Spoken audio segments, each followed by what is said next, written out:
Moving on, we've got a question from Runar. What do you guys think about Alexa for business? Ooh, what do we think about Alexa for business?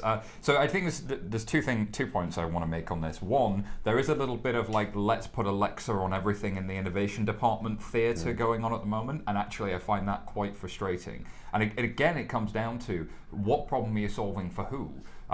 The idea of this sort of conversational banking, this idea of invisible banking, I think is really, really powerful. But I know, Jason, you have some thoughts in that area. Yeah, I mean, a good friend of mine is head of product at Lab 126, which is where Amazon are developing all of these things.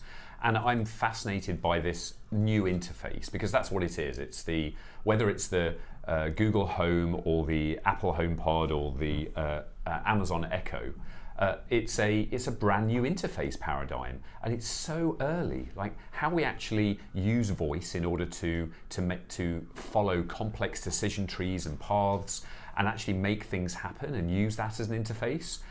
It's very Star Trek. It's very computer, do something and have it happen.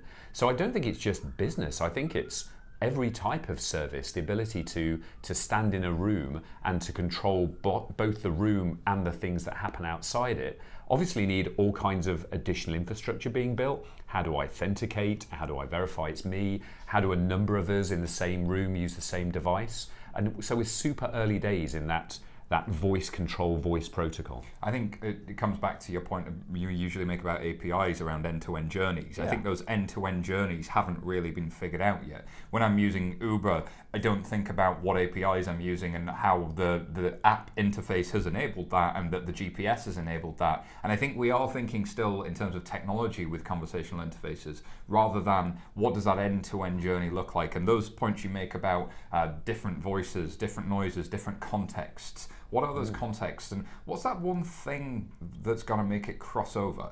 I think that's always the killer app. With touch interfaces, it was probably games. There was this, I'm learning how to use this thing and it's kind of silly, but now I know how to use this interface. So great question. I wonder what it'll be.